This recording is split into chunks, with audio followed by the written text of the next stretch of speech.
Hey guys, welcome to Mr. Smith's Kitchen. Brian, Mr. Smith Kitchen, as always. And if you got yesterday's video, you already know. We're about to bake. We're gonna make a mint chocolate cheesecake. Now, my buddy Rob sent me a recipe for one and I can't find it to save my life. But I found one. There's actually a few online. But this one kind of struck my fancy. It looked very similar to the one that he had sent me. But it also sounded really good. Now, it doesn't have too many moving parts. It actually seems to be like it's going to be straightforward and fairly easy to make. This would almost be a good first cheesecake. I am going to deviate a little bit from the baking instructions though and show you something that you may not have seen before, because I just learned about it, I don't know, a few cheesecakes ago. And I really like the way that this water bath technique works. It does take an extra pan, but it saves you money in foil in the long run. So you can make a one-time investment of a few bucks. Doesn't even have to be an expensive pan, and have something to do water baths with without using foil. But anyhow, if you're new and this is your first video, welcome. I'm glad you stopped by. I hope you get something out of this video. Check out some of my other videos, hopefully. If you're returning or one of our new subscribers, welcome and welcome back. I'm glad you're here. Our neighborhood is growing steady, and that's awesome. It means I'm maybe doing something right at any rate, but at least you guys want to hang out with me, and that's kind of important, right? Don't forget to like, subscribe, and share. As always, comments always welcomed. I have been really good about responding to all of them so far, even during rush hour times of comments. And yeah, all I ask is you keep them civil, right? Be nice. It's okay to disagree. You don't have to agree with what I say. You don't have to agree with somebody in the comments. Just think before you type. You know, we are all polite here, and I think I would like to see it stay that way. Bad things will happen if you're not polite.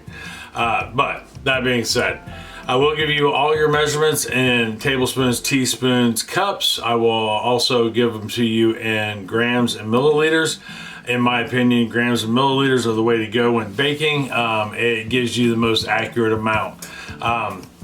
Best example, a cup of flour can either weigh 120 grams or it can weigh 150 grams, depending on how you put the flour in the scoop. If you spoon it in, proper weight, 120 grams. If you just scoop it out with your measuring cup and level it off, that's not a consistent weight, and that's 150 grams, up to 150 grams. Could be more because you're packing it down. But anyhow, enough of that lecture. Let's head on down here to the counter and we'll get started making this bad boy. Hold on for me 1 second. All right, we are down here at the counter. So first thing we need to do is make a crust. Now, this is so easy that we don't even have to bake our crust. We're just gonna throw it together and put it in here. So things you will need though, first thing you're gonna need to do is set your oven at 325. I'm gonna use a stand mixer. You can also use a hand mixer. You can probably even do this by hand, but that's a lot of hand work.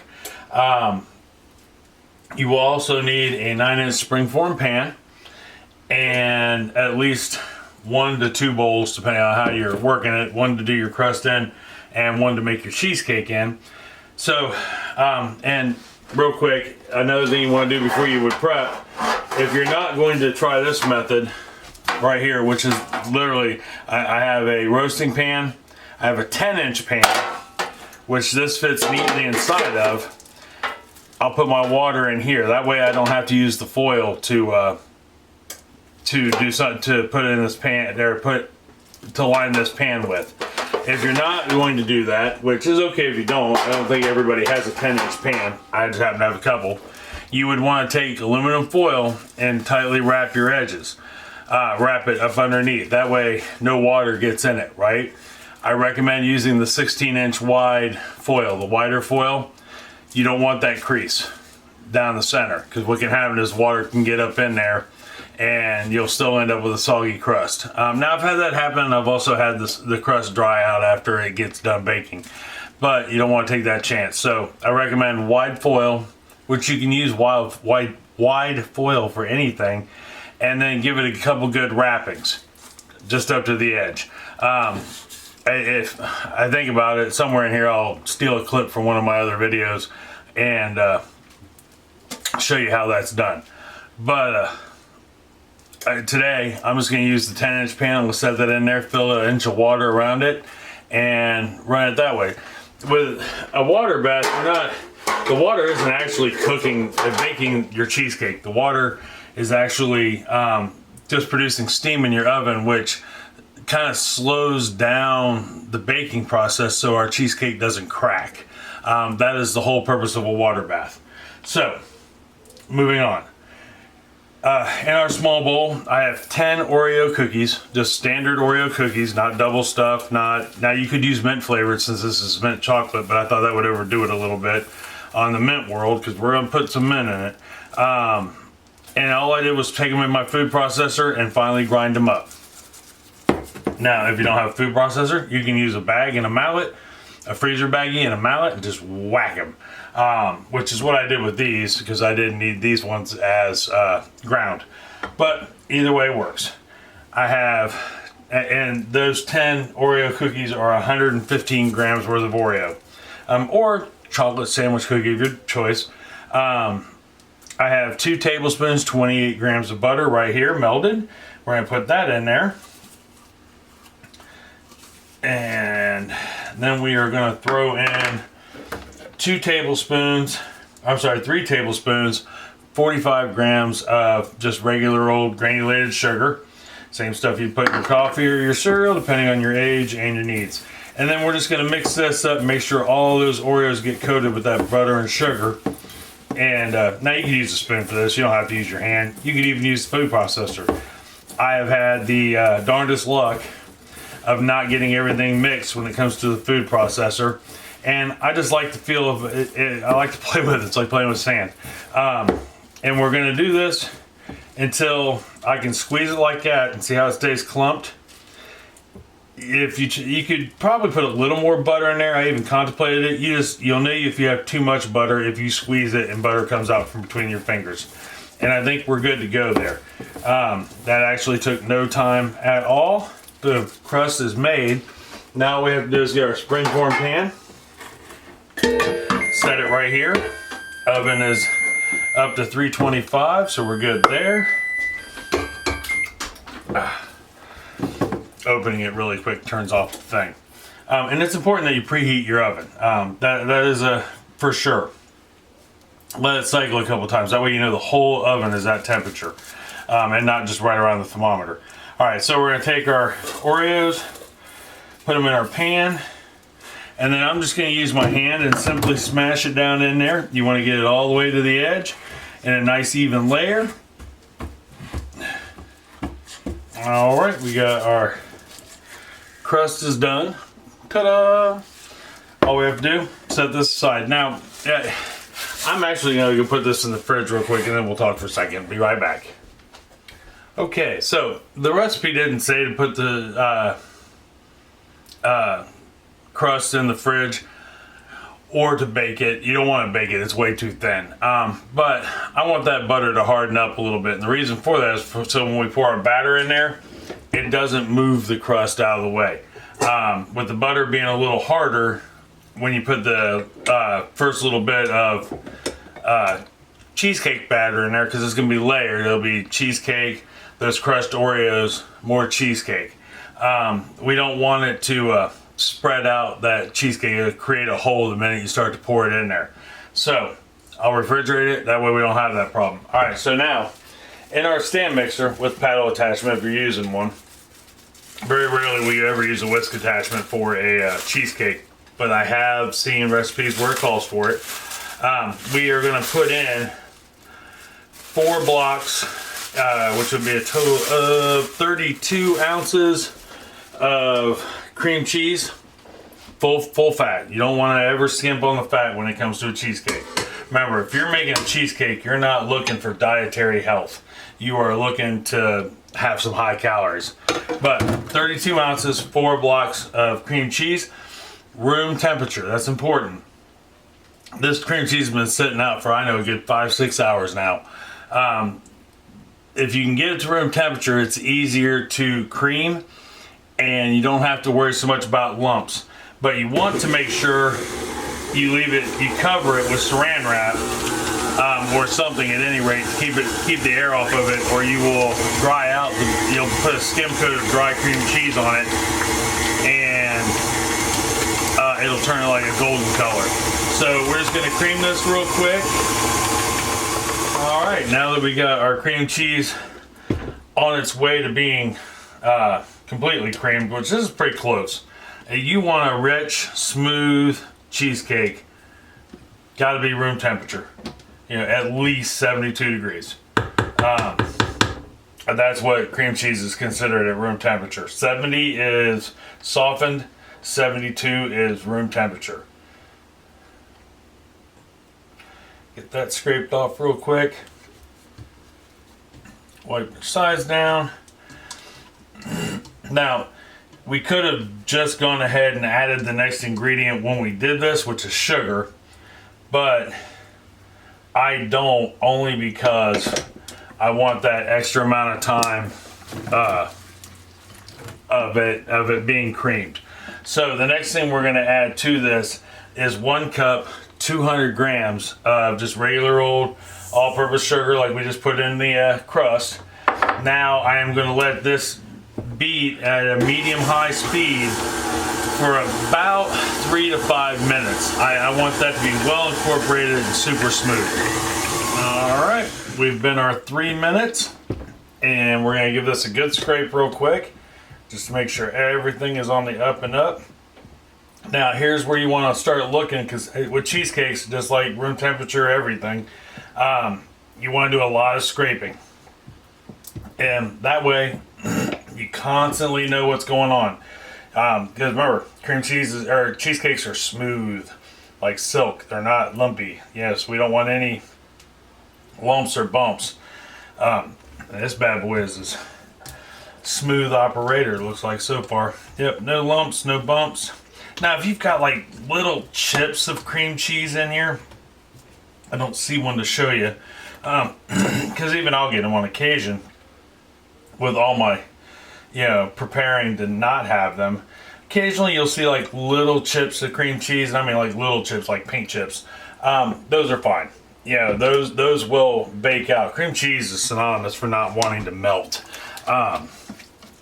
which is a colossal pain in the butt, really. All right, so we've got that mixed. The next thing, we're gonna put 2 ingredients in right now, and that is a 1/4 cup, 30 grams of all-purpose flour, which acts as a stabilizer, right? And then I have, I don't remember how much, a 1 cup, 130 grams of white baking chocolate. It's the white chips, like the chocolate chips, and I've got them melted down. I melted them down and then I let them cool. And what we're gonna do is we're gonna put that in there also, and then we're gonna, after we get that in there, and what this does, it adds flavor and a little creaminess, to it. And in this case, it'll probably add a little stability, a little more stability. Get that in there. I won't put that away. And then we're gonna give this a good mix. Give this about another minute or two. Remember, now we're to the point where we don't want to do anything fast mixing wise. All right, now got that gently incorporated and low and slow. From here, we don't want to do any more high mixing because we don't want to incorporate any air into this if possible. So on my stand mixer, it's no higher than 2. I wouldn't, if you're using a hand mixer, go any lower than 1. So now we're going to put in some liquids. Let me get this kind of scraped off here right quick, and I can do that while we talk. So our liquids, me and Chris were talking about this. This particular recipe calls for liqueurs, which, if you're not familiar with liqueurs, they're liquor, and it's not a high alcohol content liquor by any means, and they're usually flavored, like you get a banana or a peach, and they're usually added into mixed drinks. If you don't want to use those, you can substitute it with some extracts, food coloring, and cream, and we'll talk about that as we go. But the first thing we're going to put in is a teaspoon and a half of peppermint extract. We're going to put that in there. Then we are going to add a cacao liqueur. It's Creme De Cacao. I hope I'm pronouncing that right. It's CACAO. And it just tastes like chocolate. And like I said, it has hardly no alcohol in it, comparatively. And any alcohol that is in it will bake out. And a bottle's not that expensive. It's like $4 for a bottle. You can buy it. It's not even in the liquor store. You can buy it at any grocery store. So we're going to put that in there. And then I have Creme De Menthe, which is just simply a mint flavored liqueur. Once again, very little alcohol. Well, as you can see, it's green. That's where we're getting our green. So if you don't want to put that in there, you can easily add food coloring. Now, I don't have a specific amount of food coloring, but use gel. And just put a drop in or two at a time until you get the color you achieve. And that was a total of 6 ounces of the Creme De Menthe and a total of 2 ounces of the Creme De Cacao. Woo, easy for me to say. So I would just replace that with maybe 8 ounces of milk and some food coloring, you know, to your liking of green, and then add in a 1/4 teaspoon of mint extract, or you just add more peppermint for that matter. But we're gonna go ahead and get this well combined, and you'll know if it's combined or not. You'll see white stripes. 'Cause right now, this bad boy is monstrous, like light, pretty mint green. Okay, so we got that mixed in real good. I went ahead and I scraped it a couple times while this was running. Well, not while it was running, but I stopped it, scraped it a couple times just to make sure everything was green and I didn't have any white stripes. So the last ingredient we need to put in here is 4 large eggs. It's 200 grams. I don't think I told you the milliliter weight for all the extracts. So real quick while I'm putting these in, your Creme De Menthe liqueur was 90 milliliters. Your Creme De Cacao was 30 milliliters. Your peppermint extract at a 1/2 teaspoon was 2 grams. Your eggs, which you want to put in, and you want to wait till you see the yellows disappear, room temperature, is 200 grams total. All right, our eggs have all disappeared. All 4 of them are in there. And I want to show you this batter real quick. It is the coolest color green you have ever seen. It just screams 1950s automotive green, or everything green my great aunt would have had in her front room painted. Her walls were this color, her dining room walls were this color. Makes me happy to think about that.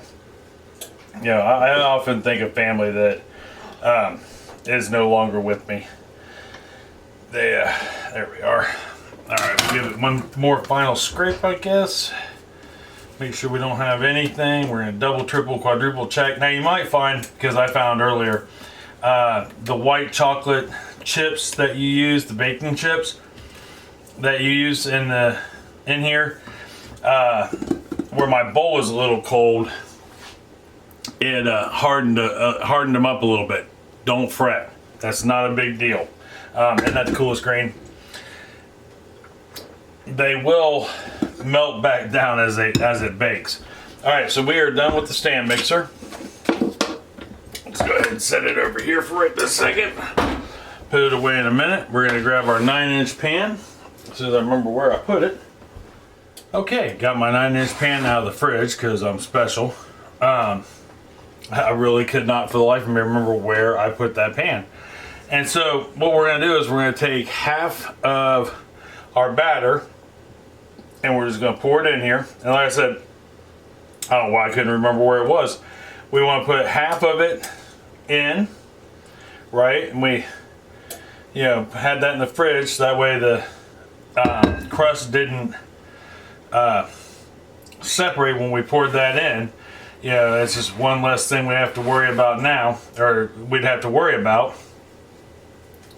And then we're going to take, remember those Oreos I showed you earlier, the 10 cookies we just roughly beat up?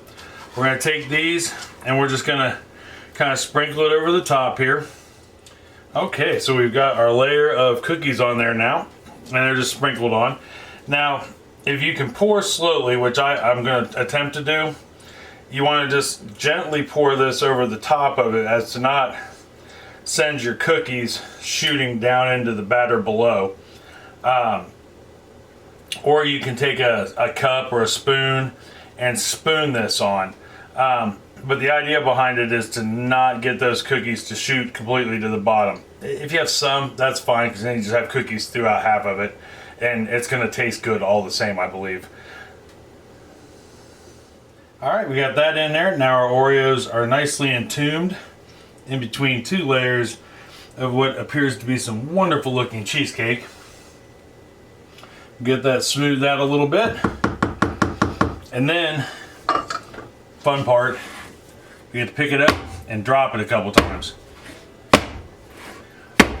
And what this is doing, by doing that a handful of times, it's bringing any air bubbles up to the top. Remember, cheesecake is dense. You don't want any air in it. So, entombed and ready to rock. So now what we got to do is we got to put some water in our pan. Get that in there. And I will tell you, you will see people who make cheesecake videos who will tell you that that water has to be boiling hot. Some people keep their water heating up in the oven, so it's the same temperature as the oven. I have never done that. I use just straight hot water out of the tap, and we're going to fill that about an inch full. All right, so we're going to take it up an inch up. You don't want to take it all the way to the top if you're using foil, because then it'll get into your cake. But inch up in the pan full of hot water. Okay, we got our water in the pan. It's hot. That's what we want. So now we're going to go ahead and get it in the oven as soon as I take the pans out of the oven, or at least move them down. I forgot I had stuck cast iron in here last night, which is okay. We'll just move it to the bottom. So now we'll go ahead and get our pan in there. If you cannot lift your pan, which I've had that happen to me on occasion, especially when my hands are off, you can set the pan in here and fill it up with water. No rule says you can't. So, got our pan in there. Let's talk about how long to bake this bad boy for. If you are familiar with cheesecake, you know that cheesecake, the best practice is to cook it on a low temperature very slowly over time. This is no exception. The water bath steams helps it slow down the process even more. The fact it's at 325, that's a very low temperature for baking a cake. I've seen some go lower. But now we want to do 75 to 80 minutes, which is an hour and 15 to an hour and 20 minutes. I am going to check this at 60 minutes though. What are we looking for as far as doneness goes? It should be almost completely set, no jiggle. In the center, little bit of jiggle, not much.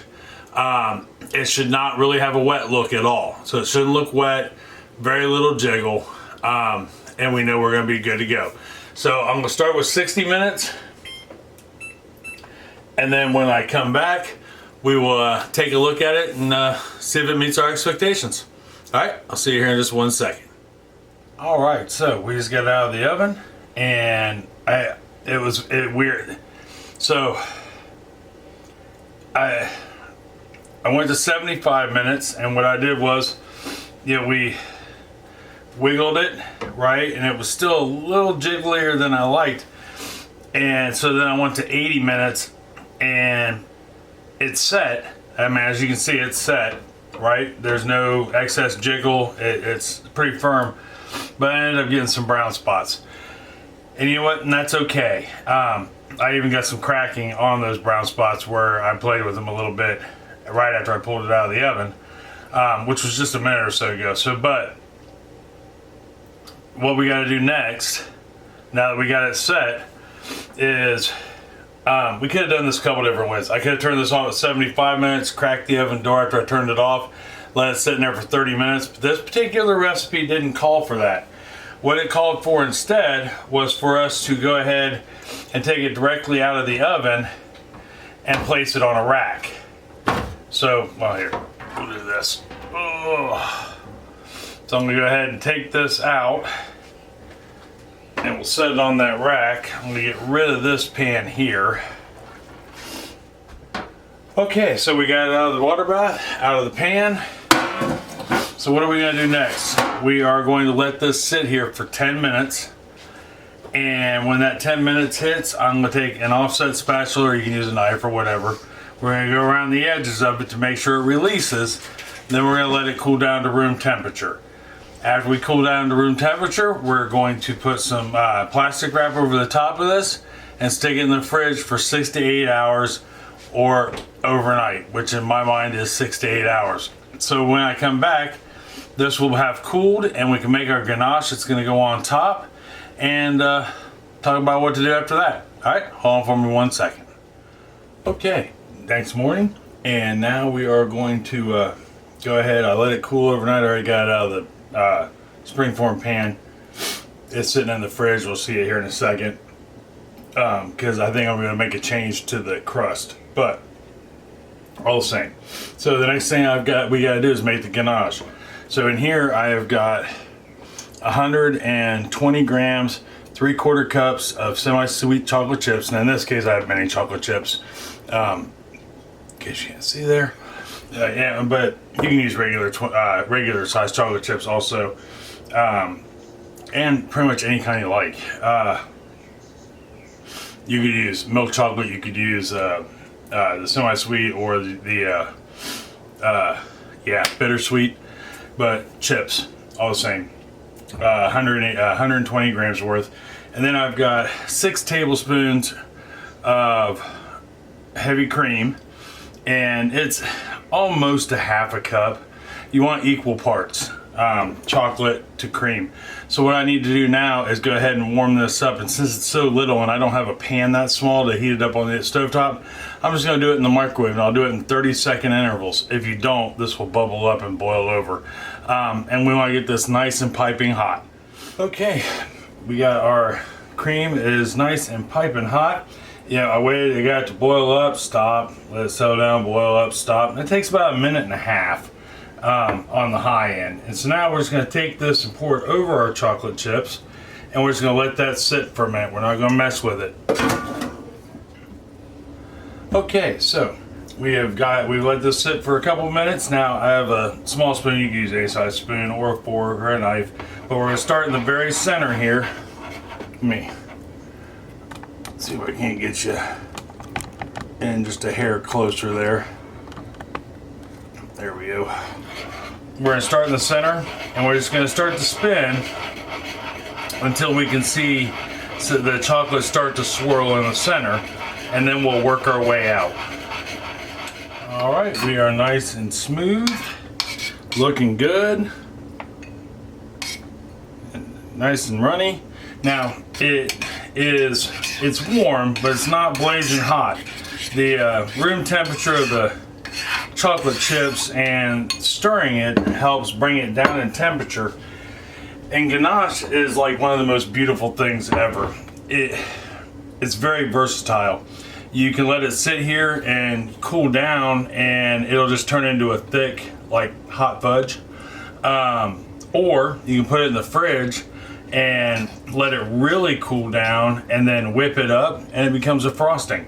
And it's the easiest icing to make ever, and it tastes so good. So the next thing we're gonna do is we're gonna pour this onto our top of our cheesecake here, which I'm sorry I didn't show you the cheesecake, but I can show you here in a second. You've seen the top of it. What I was talking about with the crust, and I'll put it down in the description when I put the ingredients in, and part of it's my fault. When I was taking it out of the pan, I use a metal spatula to release it, off the bottom of the spring form, and I used too thick of a spatula, and I took out part of the crust. But I think when I go to make this again, because I will make this again, it just looks beautiful. I want to go ahead and make the crust a little thicker. So I'm gonna go 17 Oreos instead of 10 Oreos on that. But as we move this around, the coldness of the cake, of the cheesecake, is firming up this ganache, so it won't drip over unless you want it to drip over. You know, which is okay if you do. I had even contemplated just putting it in a squirt bottle and drizzling it all over this bad boy, because I think that would be beautiful too. All right, there we are. Looking good. So now I'm just gonna leave this set for a minute. Yeah, about 5 minutes. I hear, hey, it'll help it. Cheesecake, a lot of times the crust on the bottom where the butter's in it will get so solid being in the fridge that's hard to cut. But if you leave it set out for a minute, which we're gonna do, not only will that get the crust to kind of loosen up a little bit to make it easier to cut, but it'll give this a chance to firm up a little. So when I come back, we'll go ahead and cut us a piece and give it a try. Be right back. And firm up and let everything kind of come together. Yeah, it just makes it easier to cut, I have found. If you let your cheesecake set out about 5-10 minutes, it seems easier to cut. So we'll go ahead and get this piece sliced here. Doesn't have to be a big piece by any means. Well, I mean, it's gonna be a good sized piece because I love cheesecake.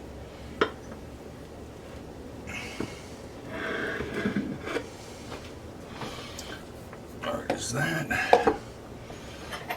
Go ahead and get our little pie cake spatula out. And we'll try to get this piece out of here. As always, I missed the tip. And like I said, part of the crust ended up staying behind. I think it was just, I mean, it was partly my fault because I used too thick of a spatula to release it. But I also think the crust is a little thin.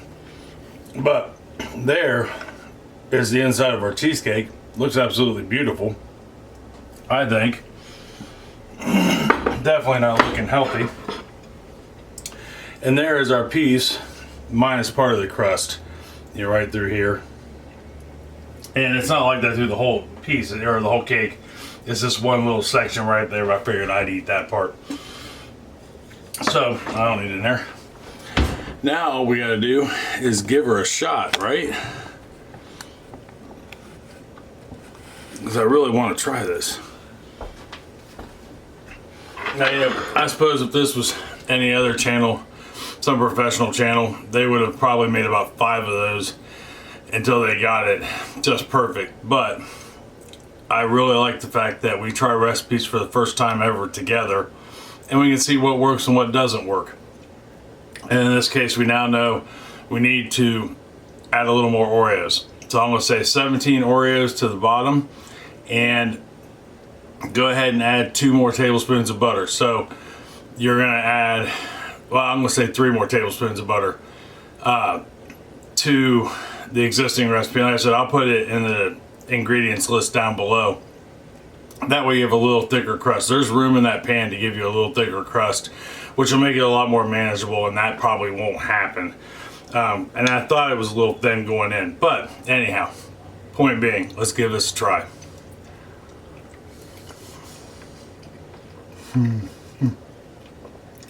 Yeah.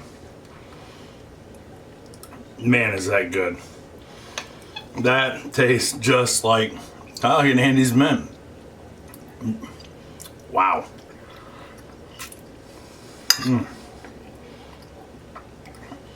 Or mint chocolate chip ice cream, but that cheesecake is so smooth. So smooth.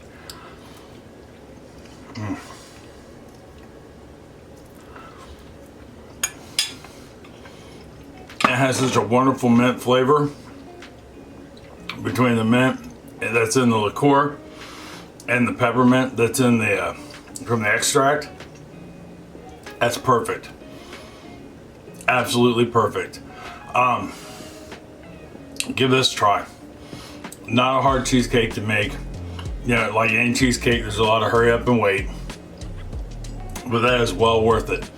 You serve this at a little gathering at your house or for your family, they are gonna brag about you for a lifetime. I guarantee it. Tomorrow, being Saturday, since this is a day late, we are going to do, we're gonna do some chicken a la king, a prepared meal.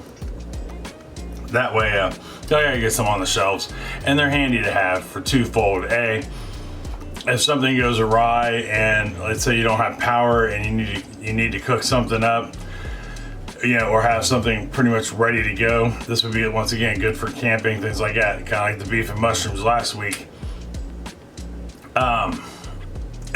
Or you're just tired. You know, you've worked all day, you want to come home, you want a good meal, and you don't want to fuss with it a whole lot. This would be a good one to have. Because after it's done, after we process what we can of it, much like the mushrooms and beef last week, you'll still have to do a couple things once you warm it up, but it takes like all of 3 minutes and you have a meal. So, and that's nice. But anyhow, try this cheesecake. Let me know if you do. You won't be disappointed. If you like mint chocolate of any kind, this is right up your alley, I guarantee it. And if you do, try it and make it, or do something similar, let me know down in the comments below, or over on Facebook. Either way it goes, I would really like to hear. So that being said, till tomorrow for doing a little canning and processing, I love you. I love you very much. I mean that from the bottom of my heart. Tell somebody else that you love them and you love them very much. It's gonna make their day a whole lot better. It's gonna make them smile and feel better. It's gonna make you feel better to tell them that.